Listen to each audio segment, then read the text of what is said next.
Student, in this video हम देखेंगे hydatidiform mole and इसको वस्कुलर मोल भी बोलते हैं, जो कि gynae and midwifery and gynaecology से लिया गया है। तो चलिए स्टार्ट करते हैं। और देखने से पहले आप इसको सब्सक्राइब भी कर लें, और सब्सक्राइब कर के बगल में जो बेल आइकन है उसे भी प्रेस कर सकते हैं अगर आपको इसी तरीके की वीडियो और नोट चाहिए तो, जिसको कि आप अंडरस्टैंड कर सकें और अपने फाइल में बना सकें, मतलब बुक्स में। ठीक है, तो ये देख लेते हैं हाइडेटिफॉर्म मोल।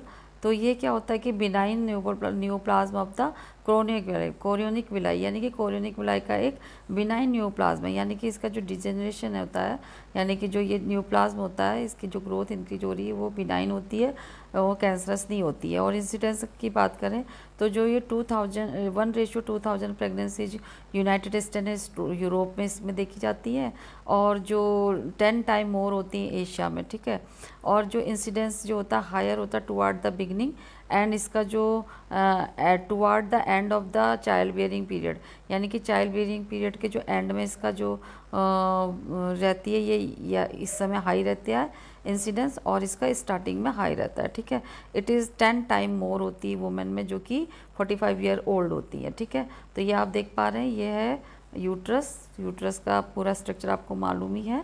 इसमें ये है, देख लीजिए आप, जहाँ पे एम्ब्रियो होगा और यहाँ पे प्लेसेंटा होगा, तो उसकी जगह पे क्या है, ये मोलर प्रेगनेंसी है, इसी को मोलर प्रेगनेंसी कहते हैं। ठीक है, जो कि ग्रेप लाइक स्ट्रक्चर होता है। इसमें देखिए पैथोलॉजी की बात करें तो यूट्रस जो होता है डिस्टेंडेड रहता है थिन वॉल से, जो कि ट्रांसल्यूसेंट होती है, ग्रेप लाइक वेसिकल्स होते हैं जो कि डिफरेंट साइज़ के होते हैं, उससे ये डिस्टेंडेड रहता है, यानी कि ये फैला हुआ रहता है यूट्रस, इसी से साइज़ में इंक्रीज हो जाता है। और ये जो होती हैं देर आर डिजेनरेटेड होती हैं, मतलब ये जो कोरियोनिक विलाई होती है उससे डिजेनरेटेड रहती हैं ये ग्रेप लाइक स्ट्रक्चर, यानी कि जो वेसिकल्स हैं। और ये वेसिकल्स किससे रहते हैं, फिल्ड रहते हैं, किससे, फ्लूइड से। ठीक है, और इसमें क्या होता है, कोई भी वस्कुलेचर नहीं होता है कोरियोनिक विलाई में, इसके इन द कोरियोनिक विलाई। इससे क्या होता है कि ये लीड करता है डेथ को और अब्जॉर्प्शन ऑफ द एम्ब्रियो, यानी कि एम्ब्रियो की डेथ और अब्जॉर्प्शन इससे हो जाएगा। और ये जो होती है ट्रोफोब्लास्टिक जो प्रोलिफरेशन होता है यहाँ पे, और ये जो होती है मिटोटिक एक्टिविटी अफेक्ट बोथ लेयर, यानी कि जो बोथ लेयर होती है, जो सिंशियल और जो ट्रोफोब्लास्टिक जो लेयर होती है, उन दोनों को ये मिटोटिक एक्टिविटी होती है जो वो इसको अफेक्ट करती है। ठीक है, और ये जो दिस कॉज ये जो ये इसके वजह से क्या होता है, excessive secretion of the SCG, chorionic trophoblast, जो कोरियोनिक थायरोट्रोफिन और जो प्रोजेस्टेरोन है उसका जो सिक्रीशन होता है वो इंक्रीज होता है इन तीनों का। ठीक है, और ऑन द किसके वजह से होता है, क्योंकि ये मिटोटिक एक्टिविटी ज़्यादा हो रही है, तो जिसके वजह से ये तीनों का लेवल इंक्रीज हो जाएगा। और ऑन द अदर हैंड अगर हम दूसरे तरह से बात करें तो जो एस्ट्रोजन का प्रोडक्शन होता है वो कम हो जाता है। ठीक है, एससीजी, कोरियोनिक थायरोट्रोफिन और प्रोजेस्टेरोन का हाई हो जाएगा, एस्ट्रोजन का लेवल कम हो जाएगा, मतलब उसका प्रोडक्शन कम होगा। ठीक है, क्योंकि ड्यू टू किसके वजह से, absence of the fetal supply of precursor, उसके वजह से, यानी कि जो फीटस के द्वारा जो सप्लाई किया जाता है प्रीकर्सर, वो क्या है, एब्सेंस है, इसके वजह से ये हो रहा है। और एससीजी जो होता है वो हाई एससीजी किसको कॉज करता है, मल्टीपल थीका ल्यूटिन सिस्ट को कॉज करता है इन द ओवरीज में, और ये जो होती है अबाउट 50% ऑफ केसेस में देखने को मिलती है। ठीक है, यानी कि 50% केस ऐसे होते हैं जिसमें कि थीका ल्यूटिन जो सिस्ट होती है ओवरीज के थ्रू क्या होती है वो मतलब हाई एससीजी के वजह से कॉज होती है। और इट इज़ कॉज इसका रिजल्ट क्या होता है कि aggravation of the normal early pregnancy symptom and sign, यानी कि जो नॉर्मल अर्ली प्रेगनेंसी में साइन सिम्टम होते हैं वो इसमें देखने को मिलते हैं, इनके वजह से, जो कि हाई एससीजी कॉज हो गई है उसके वजह से ये सब देखने को मिलेगा। ठीक है, और अगर टाइप की बात करें तो ये कंप्लीट और पार्शियल दो तरीके से होता है।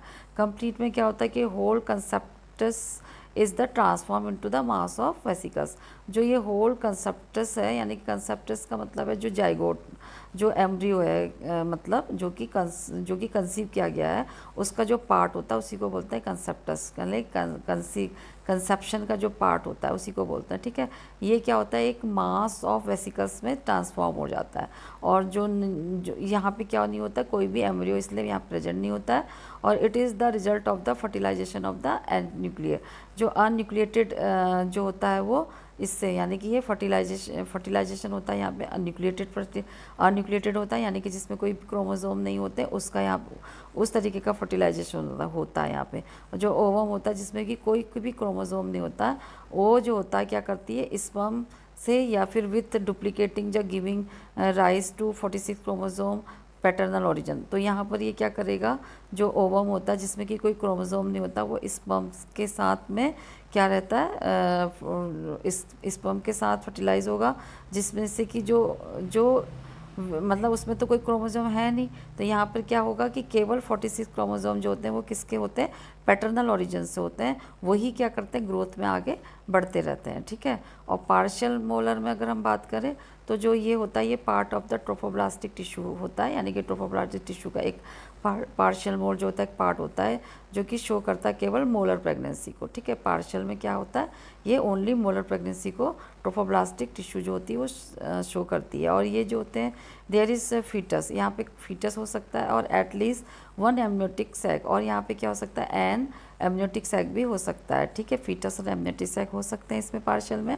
और इसमें रिजल्ट होता है, इट इज़ द रिजल्ट, ये क्यों होते हैं, ये किसका रिजल्ट की वजह से, fertilisation of the ovum by 2 sperm, यानी कि जो फर्टिलाइजेशन और ओवम है वो 2 स्पर्म से क्या हो रहा है, फर्टिलाइज हो रहा। सो स्पर्मल जो नंबर होते हैं, जो क्रोमोसोमल जो नंबर होते हैं वो क्या होते हैं, 69 क्रोमोसोम नंबर होते हैं। ठीक है। तो यहाँ पे अगर डिफरेंशिएशन की बात करें दोनों में, यानी कि कंप्लीट मोल में और पार्शियल मोल में अगर डिफरेंशिएशन देखें तो ये हो गए फीचर्स और ये हो गया कंप्लीट मोल और ये है पार्शियल मोल। तो ये पैथोजेनेसिस की अगर बात करें तो यहाँ पे क्या होता है कि जो पैटर्नल इन ओरिजिन, यानी कि हमने देखा था जो कंप्लीट मोल होता है उसमें क्या होगा, पैटर्नल ओरिजिन से होते हैं, और ओवम जो होती है डिवॉइड ऑफ एनी मैटरनल जो जीनोम होता है इन फर्टिलाइज इधर बाय 1 स्पर्म दैट रिप्लिकेट और बाय 2 स्पर्म, यानी कि क्या होता है कि यहाँ पे मैटरनल जो जीनोम्स होते हैं वो प्रेजेंट नहीं होते हैं। ठीक है। और यहाँ पे क्या होता है, ये फर्टिलाइज होता है किससे, एक स्पर्म से या फिर जो भी 2 स्पर्म होते हैं उससे ये फर्टिलाइज होगा। यहाँ पे मैटरनल का कोई भी जीन नहीं होता है। और क्या करेंगे, सक्शन कैन्यूला यूज़ करेंगे, will be the same size, और सक्शन कैन्यूला भी सेम साइज़ का यूज़ करेंगे जितना उसका टाइम पीरियड ऑफ प्रेगनेंसी है। सक्शन कैन्यूला जो होता है वो मेटल का होगा और डिस्पोजेबल जो प्लास्टिक होती हैं उसका होता है, वो जो कि प्रेफर की जाती हैं और स्टेराइल होती हैं, उसको इंट्रोड्यूस किया जाता है into the uterine cavity through the vagina. ठीक है। जैसा कि मैंने आपको अबॉर्शन वाले उसमें दिखाया था, पूरा अच्छी से समझाया था, उसी तरीके से होता है। ठीक है। डीएनसी करना होता है। इसमें कैन्यूला को क्या करते हैं, कनेक्टेड करते हैं सक्शन पंप के साथ और एडजस्ट करते हैं उसको, नेगेटिव प्रेशर एडजस्ट करते हैं 300 to 500 mmHg according to duration of pregnancy के, उसको प्रेशर को वो करना पड़ता है, नेगेटिव प्रेशर को मेंटेन करना पड़ता है ताकि वो उसको सक कर पाएँ सेक्शन के थ्रू। और although some recommended a gentle sharp curette, और क्या करना होता है, जेंटल शार्प क्यूरेटर से उसको क्यूरेट करना होता है यूट्रस को आफ्टर इवाकेशन। अब इवाकेट कर लिया तो कहीं कोई प्रोडक्ट रह तो नहीं गया जो कि क्या हुआ है, एंडोमेट्रियम से अटैच हुआ है, तो उसको क्या करना पड़ेगा, क्यूरेट करना पड़ेगा। ठीक है। क्यूरेटर से और जेंटली करना पड़ेगा ताकि यूट्रस परफोरेट ना हो। It is the preferable of wait of 1 week for fear of uterine perforation. ठीक है। तो इसका ये फियर रहता है यूट्राइन परफोरेशन का, तो जेंटली करना है। और क्या कर सकते हैं, इसमें हिस्ट्रोटमी करेंगे। हिस्ट्रोटमी का मतलब होता है ओपन ऑफ यूट्रस। ठीक है। इट इज़ जो होती है, it may be needed for evacuation of large mole. अगर लार्ज मोल है तो उसको to minimize and facilitate control bleeding, तो उसको मिनिमाइज़ करने के लिए और ब्रीडिंग को कंट्रोल करने के लिए क्या करनी पड़ेगी, हिस्टोटमी करनी पड़ेगी, यानी कि ओपनिंग करनी पड़ेगी। इस यूट्रस में इंसिजन लगा के उसको ओपन करके ठीक से इवाक्यूएट करना पड़ेगा, जिससे कि ओपनली करेंगे तो ठीक से उसकी ब्लीडिंग को भी कंट्रोल कर सकते हैं और इसके जो मोल हैं उसको भी मिनिमाइज़ कर सकते हैं। और हिस्टेक्टमी में क्या करेंगे, इसमें क्या करते हैं कि ये जो कंसिडर करते हैं, अगर वुमेन 40 ईयर से ऊपर है और उसकी जो है कंप्लीट फैमिली है, तो उसमें क्या करते हैं, for fear of developing choriocarcinoma. तो कोरियोनो का जो कोरियोकार्सिनोमा के डेवलपमेंट ना हो जाए उसके फियर से हिस्टेक्टमी कर देते हैं। हिस्टेक्टमी का मतलब होता है removal of uterus is called hysterectomy, यानी कि यूट्रस को बाहर आउट कर देना बिल्कुल से, क्योंकि अब उसको बच्चे भी नहीं चाहिए, उसकी पूरी एज भी ज़्यादा है और उसकी फैमिली भी कंप्लीट है, ठीक है, इसलिए। और ऑक्सीटोसिन और मेडिकल मैनेजमेंट की अगर बात करें तो ऑक्सीटोसिन और प्रोस्टाग्लैंडिन इसमें देने पड़ेंगे पेशेंट का, जो भी एक्सपल्शन, जो कि मोलर एक्सपल मोल है उसको एक्सपल आउट करने के लिए, ठीक है, ताकि वो ठीक से आउट हो जाए। लेकिन इसको देने के बाद छोड़ना नहीं होता, पर इसमें क्या करना होगा, सर्जिकल इवाक्यूएशन करना होगा ये ड्रिप देने के बाद, यानी कि सर्जरी के थ्रू उसको आउट करना पड़ेगा। और उसको जो पेशेंट है उसको क्या करना पड़ेगा, फॉलोअप के लिए बताना पड़ेगा कि कार्सिनोमा जो होता है, ये जो कोरियोकार्सिनोमा में भी कॉम्प्लिकेशन हो सकता है इसका, complicate to vesicle mole after or evacuation के बाद जो वेसिकल मोल होते हैं वो कार्सिनोमा, इसका जो कोरियोकार्सिनोमा का कॉम्प्लिकेशन हो सकता है। इसको डिटेक्ट करना होता है सीरम BSCG लेवल से, और radioimmunoassay for 2 year is essential, ठीक है। 2 ईयर के लिए जो होता है ये एसेंशियली होता है कि इसका जो होता है डिटेक्ट करना होता है कि इससे रेडियो इम्यूनोसरी करनी पड़ेगी उसका ये BSCG को देखने के लिए, और उसको डिटेक्शन डन, और उसका क्या करना होगा, detection is done every 2 weeks after the evacuation to ensure regression of BSCG level, यानी कि जो BSCG लेवल है उसको क्या करना होगा, इवाक्यूएशन के बाद जो होता है इंश्योर करना, आफ्टर इवाक्यूएशन 2 वीक तक का उसको देखना पड़ेगा, और एवरी मंथ फॉर 1 ईयर, और अगर 1 ईयर में 1 मंथ के लिए उसका SCG लेवल देखना पड़ेगा, एंड 3 मंथ में फॉर अनदर ईयर, और दूसरे साल में भी 3 मंथ के लिए उसको देखना पड़ेगा, ठीक है, ये लेवल को।